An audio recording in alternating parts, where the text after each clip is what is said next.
thank you all for coming. I really appreciate you all supporting Douglas's efforts. And I have been talking to Doug almost close to a year now or so, and I'm just glad to make this event. I have a simple presentation. It's just a 7-minute video. And the reason I chose this angle as it relates to trying to complement Doug's forum and the efforts that they're putting forth, not only in the city of Louisville, but across the state of Kentucky and otherwise, is because I just wanted to show through video how vulnerable everybody is as it relates to violent crime, regardless of the social economic ladder that you're connected to. Everybody's vulnerable to somebody losing control of their emotions and inflicting harm on them or a family member that changes their lives forever. So I kind of want to start with a starting point as it relates to the video. And this video occurred in October of 2011. There was an invite from the radio station, urban radio station here in the city of Louisville, B96.5, to bring in a Hollywood celebrity for a birthday event. And at that point in time, I had a relationship, or still have a relationship with that radio station, and I got contacted about him wanting to put together a youth basketball camp on a Saturday, and his preference was to try to reach out to the Boys and Girls Clubs. And my reply was that our Boys and Girls Clubs in Louisville are not open on the weekend on Saturdays. So I knew a little bit about his history as it relates to him being a survivor of a homicide victim. And I responded with a question to him and his camp, in that I asked, because we couldn't put together that basketball camp at the Boys and Girls Club, would he consider on that Saturday morning before he did the event that night with the radio station to come and spend some quality time with other survivors who have been connected to homicide victims. Well, not totally to my surprise, but a little bit to my surprise, he was kind of reluctant to want to do it. He was more or less that it could, telling us it could bring back a lot of pain, and he didn't know if he could do it. So I was very persistent in wanting him to do that. We were 2 weeks out before his arrival into Louisville. So I just stayed on it, and he kept wiggling, And then finally he agreed about 4 days before he got here and says, okay, I'll talk to him. So when he got here on that Friday, because he was going to talk to him, the survivors of homicide victims locally in Metro Louisville, he was going to talk to him on that Saturday morning around 10 a.m. So he calls up at 2 a.m. in the morning and says, man, I don't know if I can do it. I'm like, those survivors are going to be there to welcome you and to want to hear from you as a fellow survivor of a homicide victim, your brother, Kevin. And to not want to do it now is just not a good look, and I don't get that. So respectfully, I told him that, just watch the magic start to unfold. If you come and start this interaction with them, trust me, I just believe some magic will unfold in that room. So the setting was a coffee house setting in West Louisville on the corner of 18th and Muhammad Ali. He came down there, and at the point in time when all the survivors of the homicide victims were in the coffee house and waiting for his arrival, he told me before he went in that, again, this wasn't easy. He said, but man, we're going to go on and get this done. So this celebrity's birth name is Percy Robert Miller. His celebrity name is Master P, and a lot of young ones have been at some level connected to his children who are child actors. Little Romeo Miller and also Symphonique Miller. Both of them were children that had their own shows on Nickelodeon. and Romeo has been in featured films like his dad has. But also they come from a rags to riches story. They live out in Beverly Hills, California. They are originally, Master P's originally from New Orleans, Louisiana. And he told the story, just before we get to this tape, he told the story to us about how he lived in the housing complex in New Orleans, which is the Callio housing complex, and he shared that space with about almost 12 to 15 other family members. And one thing he said he learned over the years, before he went into the coffee house that morning, that he knows firsthand how this mindset of violence starts at a very young age. So when he started his Let the Kids Grow Foundation, he specifically wanted to target 5 to 12-year-old children, because he believes by the time they're at the age of 12, it's hard to turn this thing around, especially in this day and environment we're in, and them not being capable to manage their emotional issues as it relates to anger and rage. So with that said, we transitioned into the coffee house, and thus is when the magic occurred. And we're going to key the video up, but I did want to tell you all this before the video keys up. You'll hear him talk about in this 7-minute clip how he was trying to save a couple of his nephews' lives. I think 15, 16 perspective, something like that. And he brought them into the plush and luxurious life of Beverly Hills and took them away from New Orleans so they could spend time and space with Romeo and the rest of the family to introduce them to a whole nother world. But as you hear in the video, they weren't that impressed with the posh environment. And they started to tell him that they wanted to go back to New Orleans to be around the street life. And he said he was just not totally shocked, but he was just hit with a brick. And he talked to their moms, and at that point their moms just said send them home. And then I'll let him tell the rest of the story in the video, but let's key it up.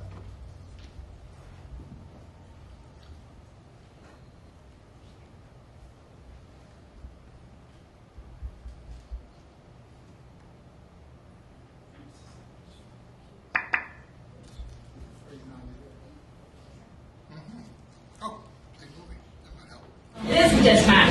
Yeah. But as a rapper, Yeah. don't you think that some of the music you all do, as far as your goods, your dope selling, don't you think they have an effect on some of our young men out here, because there is no male figures in most of our houses? But you all don't come out with music as, you know, education, you know what I'm saying? So don't you think some of the music you all rap about and sing about has a I'm problem? gonna answer that for you, to be honest with you. You could blame the music as an excuse. No, but let me talk to you. To me, that's just an excuse, because my brother got killed before I was making music. And it was something, to be honest, like I was riding an Ice-T with my 1-year-old son that's in college right now with 2 pistols bumping colors. I am a nightmare walking, psychopath talking. Yeah. I'm telling you straight up, that's what I was bumping. And I had to make a choice decision. Do I want to change and let this little boy live and grow into Romeo? Guess what? The Romeo y'all see right now, my other friend was the same age as me. 19 years old, he had a son, his son already dead. Then his other son is in prison for murder. I could have used it as an excuse, because I should be mad at Ice-T. Ice-T, yeah man, I'm a nightmare walking, psychopath talking. That's how I was living. But it was a choice. I know one thing, I needed to spend more time with my kids. That's what I needed to do. And that's what my dad should have did with me.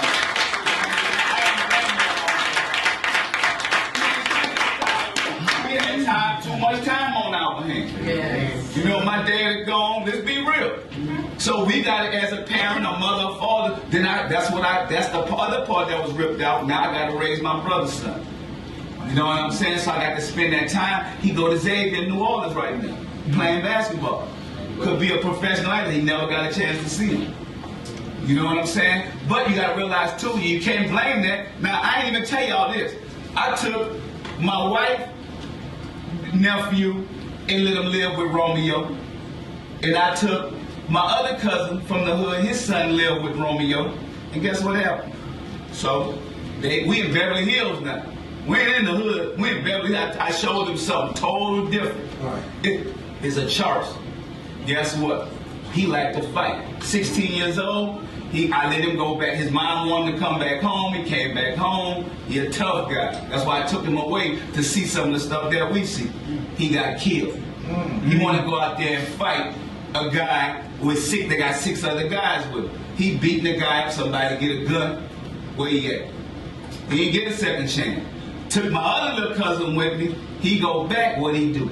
He murdered somebody. He in prison. He's 17. Now these people that I took and lived with me, but that go to show you we gotta program ourselves different, because it ain't nothing but a circle. Just like I said, some of my people, I'm gonna tell y'all straight up. That's why I'm really getting back into the music business, because I had got it. Just like you said, thinking it's me, the music, what I make. I started blaming myself. You know, I represent where the killers ain't all that. But that's where I come from. Yeah. So I can't change that. I can't take that away. And I feel it makes me not relevant because I took that away. Now, what I do know that I can go back and really help these kids, because most of these dudes never really live this life in the music business right now. They ain't live how we had to live. They just telling stories. So yeah, they victimized. They don't get it. Yeah. I got a brother in prison right now for a murder that he didn't commit, but his name see murder. And all the other stuff that he done lived on the street, so who give a care when the judge gets you? Bam, bam. So you got somebody, so I understand, you got somebody's family thinking, oh, okay, yeah, well, he's successful, he's doing this, but look what he did, then we're never gonna win. Like the lady said, gotta start with us. To be honest with you, I ain't coming here to be no preacher. I don't know how to do that. I ain't got all the answers for all y'all. I'm just telling you because I know what you gotta know. I was sitting there, right where you sitting there, knowing, look, wherever it go, it's going. That's how it's going. You know, that, and guess what? I'm just glad that I picked up that Bible and read that Bible, and I said to myself, I got to do it. My whole mission to change it was my mom. To be honest, my mom. Let's give Peter a hand. And here's a simple ending message to the video and a few talking points as far as the introduction, is that I think I got it. He's basically saying that if we feel obligated at some level to really want to change a life, let's start maybe with the easier process of touching somebody at the age of 5, 6, 7, 8, 9, 10, 11, 12 years old. If you feel the other task, as far as trying to touch a teenager or a young adult, maybe be too much of an overwhelming task for you, 5 and 6, 7, 8, 9, and 10, 11, 12-year-olds are at least a starting pathway for you to participate in an exercise for spirit building to change somebody's outlook on life at an early age. Master P said something very profound. This was several weeks ago when we were in Ferguson, Missouri together talking to the children of Ferguson. About his story and everything that entails about how violent crime has affected his family. But he basically said, because one of the young individuals asked him about your rags to riches story. You kind of started out, with money, and P said, no, he stopped him right there and said, no, I started out by somebody connecting with me through a spirit-building word, a coach and a teacher. Looking me in my eyes and saying, bright eyes, you can make it. Even though you live in this dire poverty and feels like you have no way out of this cycle of hell that you're embedded in. He said it started with a fight from within, that he wasn't going to surrender himself to the forces, the negative forces around him. If you remember in the video, when Kevin got killed, Master P said he had 2 guns looking for the killer. But then a lightning bolt struck him, and he looked in the back seat of that vehicle, and he seen a 1-year-old baby in the back seat. And he made a determination right then, do I give it up all overnight not to spend quality time with this child and be a father to him? Or do I seek the revenge that I'm filled with through an emotional connection of losing my brother? And he chose to say, I'm not going to seek revenge. I'm going to help raise this little boy who now we know is little Romeo Miller. And we know the rest of that story.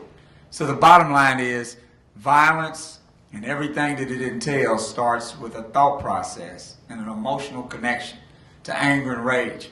We've got to try to reach 5 to 12-year-olds or younger to get them to understand the importance of how to manage their emotions at an early age where they don't become so ballistic that they feel the only way to problem solve is to hurt another human being.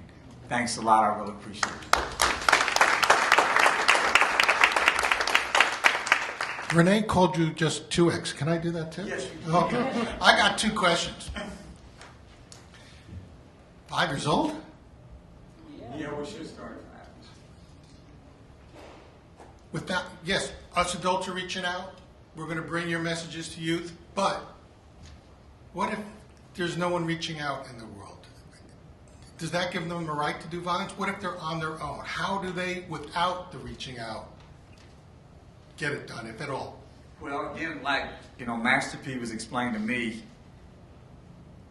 having the ability to travel across the country in different neighborhoods and spend quality time with young individuals, especially children from the age of 5 to 12. He said there's a chronic pattern in some pockets. And like Doug said, most children don't act out like this, even embedded in dire poverty and negativity that they're surrounded by. Most children just don't do that. So that's a study in itself, even in impoverished pockets, in crime-ridden pockets. But Doug, what's so interesting is that if you notice and you kind of observe early on, you can find the children that have serious anger and rage issues, starting at 5 on. And you're trying to figure out within yourself, why do they embed within themselves this kind of anger and rage at such a young age?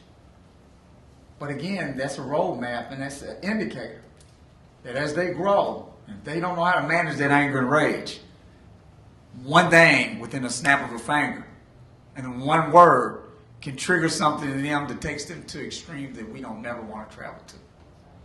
So yeah, absolutely yes. We should be attacking this issue at 5 years old, understanding we have to curtail a message for that child at that age at 5, 6, 7, 8, and 9, 10, 11, and 12 years old. I learned something in that video with Master P. Talking to kids, what do you want? I want to be rich. But money didn't solve the problems that they had. No. So money is not going to solve the solution. Is that right? Yeah. And I speak to that. When we were in Ferguson, some of the young ones were asking him, like, well, if I can't get gainfully employed to make the money I'm looking to make, why not sling rocks and all that? And he says, I never made an excuse about when Kevin lost his life. My best friend, my basketball buddy, my bed bunk buddy, my brother. Before I was a rags to riches story, Kevin was a part of my world. So when he got killed, he says one thing that changed his life forever was his mother couldn't speak for almost 3 years. She was so,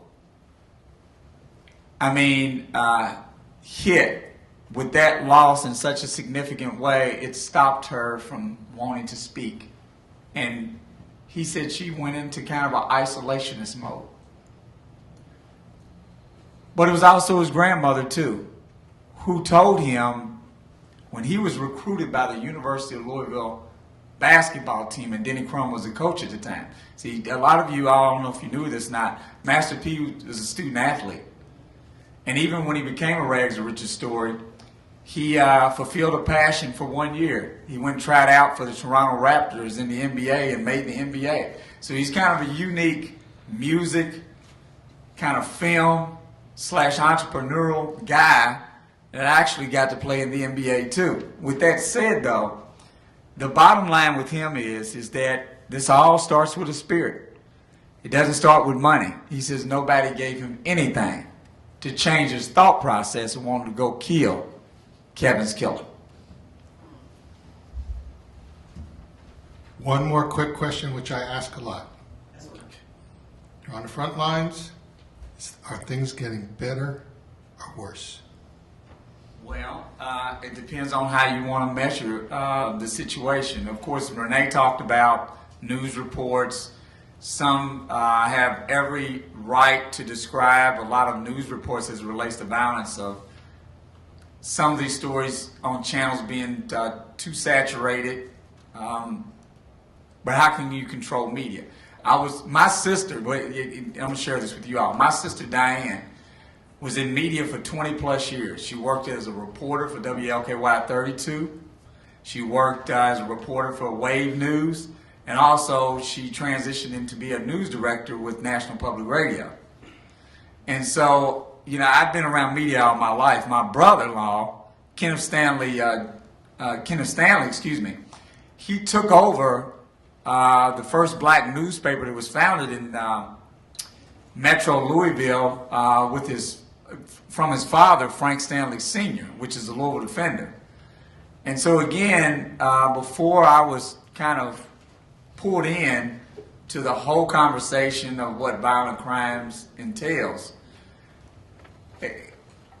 I knew firsthand about how they shape media within newsroom settings. Bottom line is that, you've got a situation where here's a city that's challenged, like many cities, that are dealing with youth violent crime problems, young adult violent crime problems, and even middle-aged adults.